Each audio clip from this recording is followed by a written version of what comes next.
Pane pamamuchitaura mataura zvokuti imimi muno tinombobuda mune zvechechi mbichana tataura zvakawanda sere. Pane nyaya mamuchitaura imimi yokuti imimi munoverenga bhaibheri. Bhaibheri rinotaura iro kuti remekedzai vatungamiriri venyu nekuvanamatirawo zvekare mumakereke. Imuko kwenyu munoita zvimwe chete zvere. Aiwa, tinoremekedza vatungamiriri vedu, vangave vakuru vemuchechi, vangave makanzela, vangave vatungamiriri venyika. Kungoti zvedu hatinyaya kuti handinyanyi kubuda masocial media pese pese. Asi kuchechi kwangu titori nemunamato wekunamatira chi vatungamiriri venyika.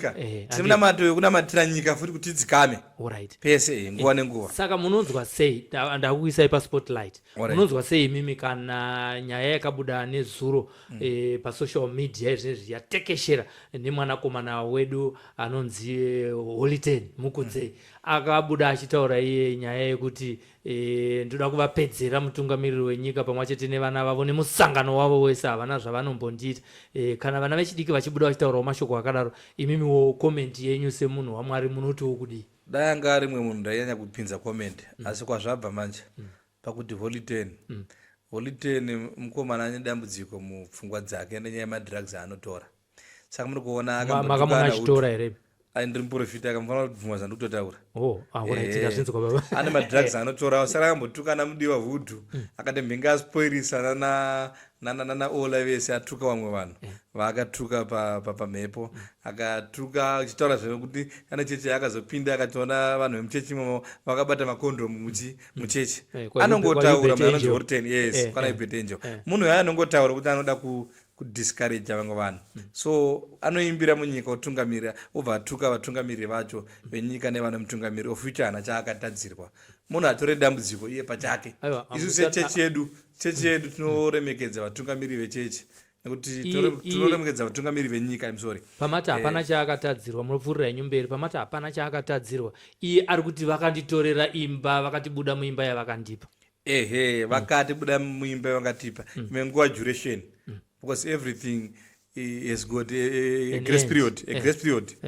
Hapana kunge grace period yakapfuura yekupiwa kwaanga akaitwa. Anga akapiwa forever kana anga akapiwa imwe nguva anga akapiwa kunzishandisa for 2 years. Yes, lease pamwe raakupera. Saka haangabva atukira vanhu izvozvo. Imwe nguva imba yaifanira kupiwa munhu anenge achirira nguva iyoyo. Holiten acharira pamwe paida kupiwa munhu akurirawo, pamwe paida kupiwa kana ngwere diki akurira kuti apiwa modi ambonogarawo, handiti ombogarawo 3-4 years kana nguva yapfuura pogara mumwe. Saka ipa padai pakabuda taigona kubudisa macomments, asi chakaipa chaanoita ndechekutuka vanhu wese kuzotuka vatungamiriri. Ukaona chero mutungamiriri wechechi zvinoita ana Chete Chiwenga zviya idambudziko kuona munhu asingaremekedze vatungamiriri vechechi. Zviri mubhaibheri biblical, unofanira kupota uchitoremekedza vatungamiriri venyika unoraramira uri. Kana uri munhu akabva kuvanhu sesu wotonamatira nenyika, sesu totonamatira kutungamiriri venyika kuti vachengetwe kupfuura makore avainawo kuitira kuti nyika irambe ichifamba zvakanaka, ite peace. Munyika munomu mune peace yakakura. Ini mudhara handimanzwa kuti ndakazikanwa nekubatsira vanhu kubva kare. I've been in UK, ndoziva zvekurarama muUK. I've been in China, ndakaenda kuChina. I've been padhuze kana Zambia, ndakaenda. I've been Mozambique, I've been Zambia, ndaiveko. So pakusungunuka kwandakaona ndakaona munomu takasungunuka kutodarika chi zvakanyanya. I've been even DRC. Mataura nyaya yaApostle Chiwenga, tazvinzwa kuti makaenda kumativi mana sevanhu vechipostori kudai zvinonzi tiri kuenda kumativi mana enyika. Mataura nyaya yaApostle Chiwenga, nyaya yaApostle Chiwenga ndeyekuti ivo vari kutoti ndiri kugadzirisa muparinga arasika, ndiri kugadzirisa baba aguti varasika, ndiri kugadzirisa maprofets anenge arasika vasiri kuita zvinhu chaizvo. Saka imi mungazomuti ari kukanganisa here iye achitaura kuti hamakandiwa arasika? Namunhu waanoyemura. Kana achitaura bhaibheri ane hwanyoro 2 mavhesi aunoona kuti apa anenge ataura chokwadi chikuda kupinza vanhu mugwara rekunamata. Ane pride yekuti anozoona kunge vanhu vese anoda kutoti vanamate zvaafunga iye kuti zvinamatwe. Saka ndokurasika kwavanoita vakuru vanonzi talent, havagone kupa vanhu gwara rakanaka. Ende vanoda kuzama da kusvibisa machechi ese, oti chechi dzese hakuna kana mufundisi ari kugona, ndiye bedzi ari 1. Ndopaunozoona kurasika kwake.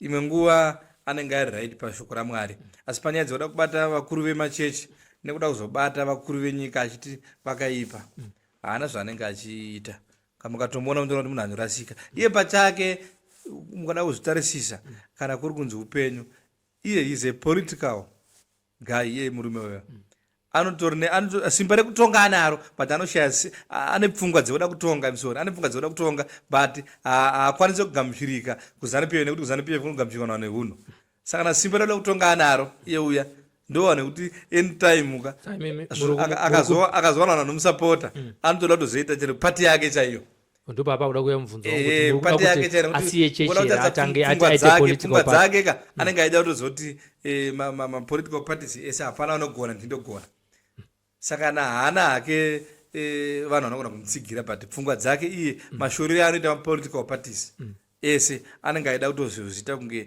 ndiye anodiwa nevanhu anogona kuti imwe nguva achazongofuma kunzi achatungamirirawo vanhu achatungamirirawo asi atungamirire manje nyika inoyi ndi muri kuzvitaura nekuti muri kunzwa pamweya yakati mungotaura panyama aiwa zvitori zvemweya nyika ine tinogara tichinamatira nguva nenguva tinonamatira nyika muchaona kufamba kuita nyika inoyi minamato iri kubatwa machechi akasiyana-siyana anoda hurumende yawo nekuti mukanzwa zvinzi vatungamiri venyika kana pati iri kutonga mamitingi ainoita ayaya vane hope dzimwe dzavanotorota vane wisdom yavanopiwa.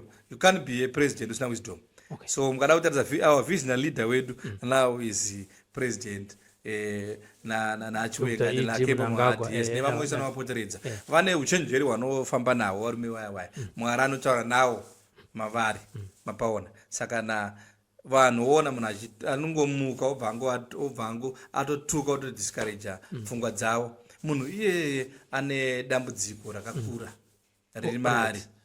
Pane nyaya yamataura uye ndimo yekuti mumwe anenge akatizwa nemunhu waaidana naye kuti waangavimbisana naye kuti vachazenge vachizoroorana. Pane nyaya yaApostle Talent Chiwenga yemudzimai akabuda akaenda papodcast paOla akataura achitaura kuti ndakanga ndavimbiswa kuti ndichazenge ndichizoroorwa asi ndakazosiyiwa saka takuisai paspotlight muda kuti tomudzosera momudzorera here mumba yaTalent kuti mukadzi uyu aifanatotora mukadzi wake nekuti akatambisa mubhaibheri ndiye anoverenga bhaibheri sekuverenga kwatinoriita mukadzi kana wamutambisa ukutarisira kuti achagara nani nekuti akanoratidza kuti akatambisa mwana uya nguva yakareba iye ari kuti haana kurara naye vaapostoli vari kuti havana kurara naye tocherera mukadzi hatibvunze mbavha totanga tabvunza akabirwa asi mamboti mukadzi anonyepa kaimima anogona kuvanza chivi chake asi kwazoabuda pachena apa akabuda pachena akatombovanza mukadzi uyu akazobuda pachena kuti ndaitoendwa ndinikuona nahotera ndaendwa ndinikupi nekupi ndaitonyengwa mumba the same person anenge achiti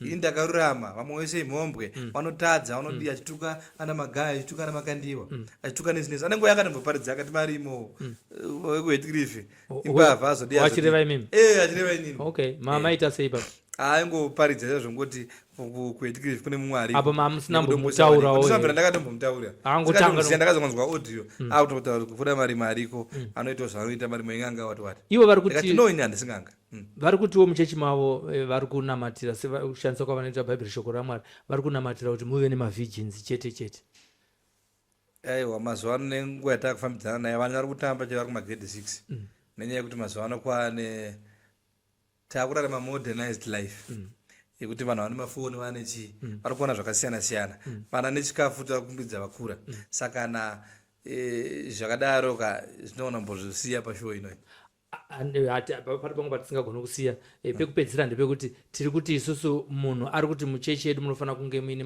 mavhijins chete kwozoti ari kunamata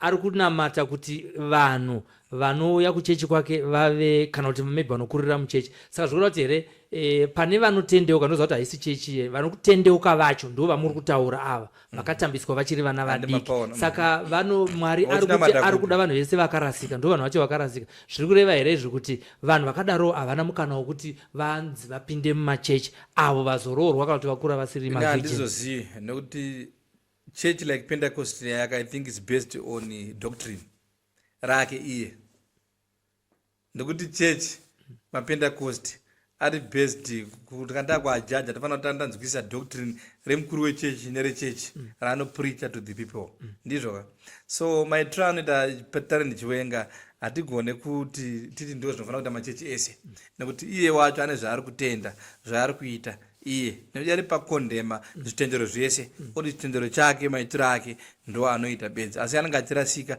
chionai manje kuti akazokombora mwana anga ari musikana webasa musikana webasa tiri kuti anenge adzori mwana wako saka tozoti vangane vakambozoenda kumba kwake vaakarara navo munguva yanga ari kuno kana ikuvheni kana akutori musikana webasa taakutongoziva kuti automatically kuti aritorarwa naye anotadza kutaura nenyaya yekutyisidzirwa nezvaanenge achipiwa kuti ma13 nechii twanenge achipiwa kuti ma13 asi nyaya yehombe ndeyekuti iye ndiye aritori mhombwe ndokutaura kwandinongoitawo kuti ngaaregere zvaari kuita tapanzwa muri Zimbabwe tutaura naMadzibaba Marimo nhasi uno vatishanyira kuno Sly Media TV tambovaita paspotlight tichida kunzwawo pfungwa dzavo pane zvimwe zvinhu zviri kuitika munyika nekuti kereke ine donzvo zvekare rekuvaka hunhu mukati memararamiro edu isusu uyewo vanhu vanonzi vanonamata vanofanira kunge vari maambassadors of good things zvinenge zvichiitika muupenyu uye nemusociety matigere saka vanhu vazhinji vachinzoti